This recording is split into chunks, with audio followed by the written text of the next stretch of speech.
Saoirse Ronan, you have been attached to Mary Queen of Scots for 6 years since you were 18. So, what does it feel like to finally have filmed a movie and for it to be out for the world to see? It's amazing. It's really exciting. As you said, it's something that I've been attached to for a long old time.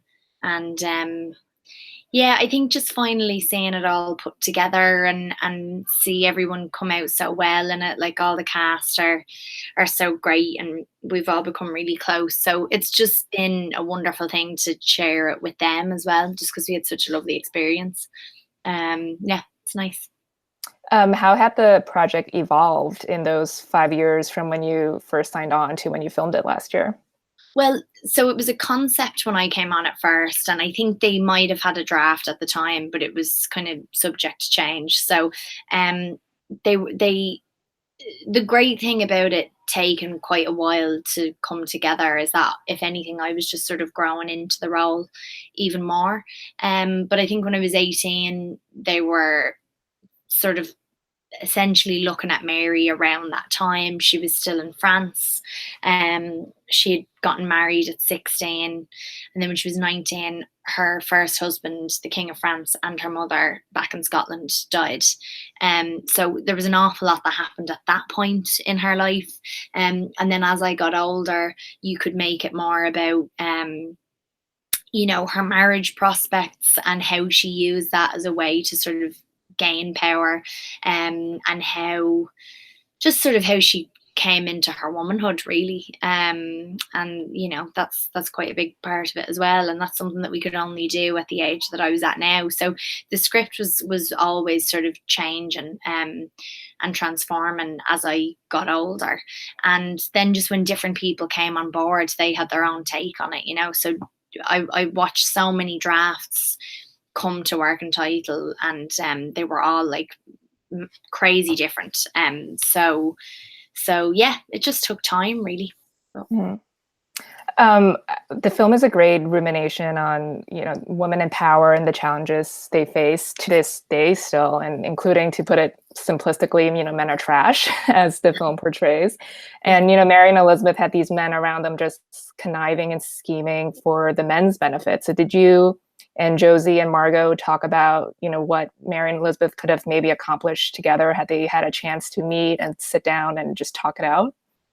Yeah, we did. We spoke about that a little bit, and more so than anything, I think we just needed to really talk about the that emotional element that would come out of a meeting. So the sort of need and closure that they both had when meeting one another, or that they knew they would have when they met one another. And I think that's what we needed to focus on more than anything. I mean, I reckon that one of the reasons why I think Elizabeth was so hesitant to get in the room with Mary is that she knew that Mary was very good with people, and she was very good at getting people to see her point of view and sort of coming round to her side of thinking, because she was just a very personable woman. And Elizabeth wasn't. And I think Elizabeth knew that she could be manipulated by her if Mary wanted to. So there was a danger for her there as well. But I mean, I think if they did get in the room, Mary would have completely charmed her. And also she was at a point where everyone had turned against her. Everyone close to her who she really trusted had betrayed her, including her own brother, who, the two of them had a very complicated relationship anyway. So yeah, so we don't know what would have happened, but it was certainly a big sort of conversation to go, okay, what are they hoping to get out of this? What are each of them hoping to come away with at the end of this meeting? Just so that could sort of drive us forward emotionally. Hmm. It's like one of those things you see time and time again. It's like, what if these two people could have been friends? Yeah, exactly. Or at least been civil to each other. And I think there's something as well about, when you've actually met someone in the flesh, it's much harder to hate them. It's much harder to like dislike them or be critical towards them or anything like that, because you've been with them and you see that they're just a real person. I think that's why people sometimes get so freaked out when they meet celebrities and they realize that they're actually just people, you know, and they're sort of like, oh, I don't know what to do now, you know, because it's very easy to cast your opinion when they're in a newspaper or on a TV screen or whatever, because they're kind of not real. So Yeah, you just like put them on a pedestal, and yeah. So when they're in the room, it's like, oh, you're the same as me. Mm-hmm.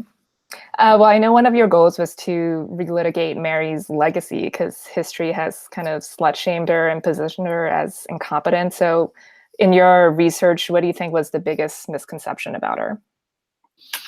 I think it was that. I think the Bothwell marriage, that was the third person that she married. She was pushed into that. She was duped, and she was, you know, basically named a whore in Scotland, and people turned against her like that because they thought that, you know, first of all, she had killed her husband Darnley, which I don't think is true either. I don't know if she maybe necessarily knew something was happening, or he was being sort of given a slap on the wrist, or I don't know. But there was a huge misconception about her killing him. There's loads of misconceptions also that she plotted to kill Elizabeth. That was sort of the ultimate fake news, you know, where Cecil took letters that she had written to different confidants and basically kind of re-edited them to look like she was plotting to kill Elizabeth. So her execution was something that came out of a lie, you know. What do you, when you were doing your research, what surprised you the most about her? I mean, I loved finding out that she, when she was in France, her and the Marys dressed up as like normal girls, and they'd cook in the kitchen, and they had like 20 dogs or something that were their pets, and they had this like amazing, really fun sort of young atmosphere around them. And then when they went back to Scotland, and when they were in Edinburgh especially, they used to cross dress, and they'd dress as boys and sneak out into the city, so that they could, you know, be a part of it all. And I loved learning that sort of stuff about her. What I also found really surprising is that even though she was a Catholic queen and she was a practicing Catholic, I don't know if she was necessarily as religious as she was made out to be. And I think she cleverly used that as a sort of ploy to get people's sympathy and to be seen as a Catholic martyr, which is that, you know, there's such a strong image of her at the end of her life where she's wearing red, which is the color of martyrdom, and she's sort of dying for her sins, sort of thing, and sacrificing herself. And there's something really, you know, romantic about that. And I think she, you know, rightfully so, played up to that so that she could have the upper hand even at the very end.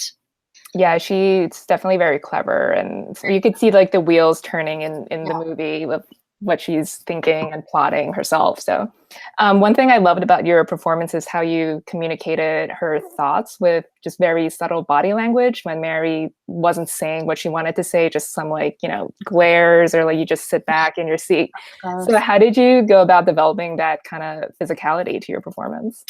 We had an amazing choreographer called Wayne McGregor, who works at the Royal Ballet in the UK, and just puts on these really incredible shows like all over the world. And he's this really brilliant, like very kind of avant-garde choreographer. And he worked with us on choreographed sequences for the film, but he also worked with us on movement and how they would have moved and how we think that our characters would move. And that was a really, really great way for me to just like use the space as Mary, and how we would do exercises with the four Marys where like, what would a look mean? So if I, you know, glanced back at someone, does that mean for them to come to me, or does that mean for them to stay where they are? And so we just like experimented with that quite a bit, which was really fun. Yeah, because you could tell like she has like different like relationships with obviously the Marys, and then just with the court, just and the way she acts around them. So it was very subtle, but I love that. Good. Well, I talked to your amazing costume designer, Alexandra Byrne, and she used denim for your costume. So what was your reaction when you walked in, you saw you were going to be wearing denim in a 16th century period drama? Yeah, at first I was like, sorry, what? She brought me in and she showed me reference photographs of like Kate Moss and Mark Wahlberg and all these people wearing like Calvin Klein denim and stuff. And I was like, do you know we're making Mary Queen of Scots? She was like, yeah, I know. She's like, I've done this before. She did it on, she made Elizabeth. Yeah. Knew exactly what she was doing and made everything entirely out of denim.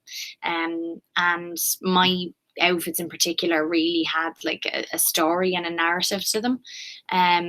So sort of as the film goes forward and the drama becomes greater and greater, the dresses progressively get darker and darker, and mud and salt from the water when she arrives sort of starts to gather up through the dress and make its way up through the dress closer to her head, basically.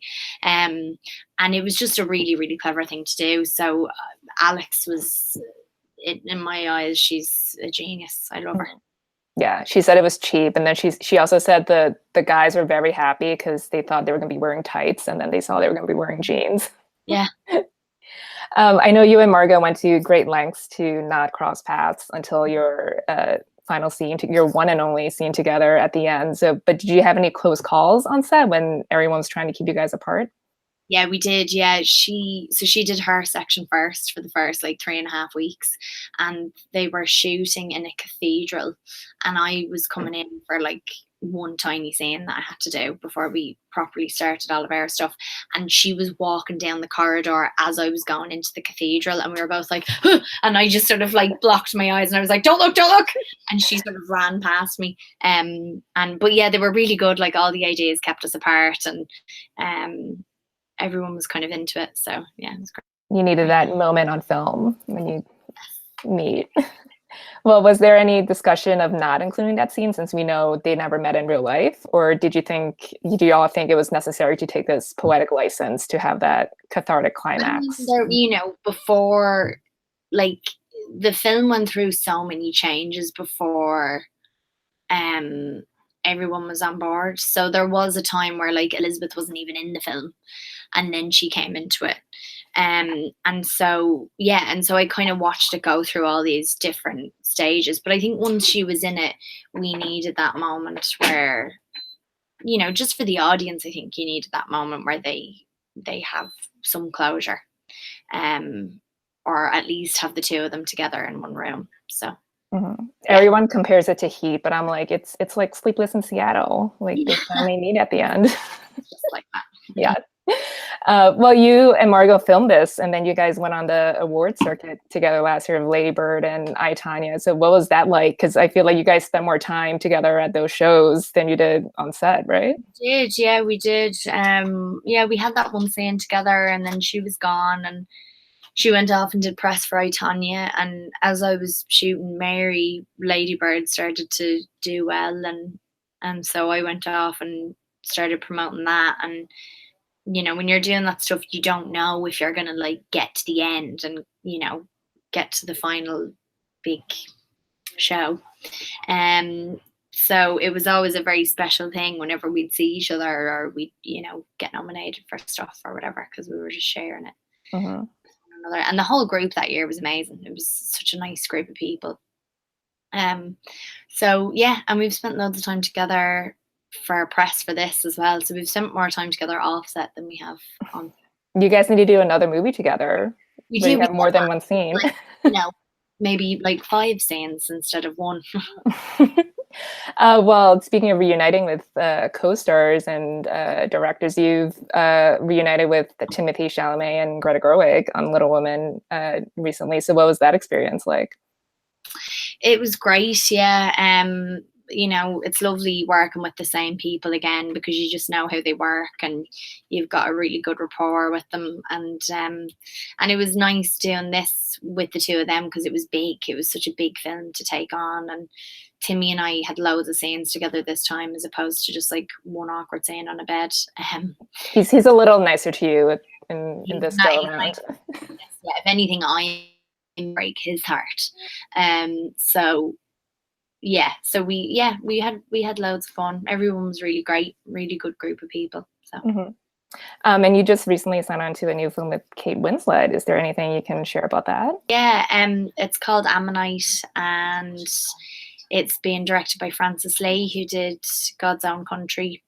And Kate plays this woman called Mary Anning, who was a paleontologist, a fossilist, and I play a woman who comes to stay, and they develop this very sort of close, intimate relationship that turns into love. And yeah, and that's it. And it's basically just the two of us for most of the film on a beach. So it's really not just one scene. So that's not good. just one scene. No. A bit more than you with Kate. Yes. Well, Saoirse, thank you so much for your time. It was great speaking with you, and congratulations. Thanks. Thank you. I don't know how to turn this off.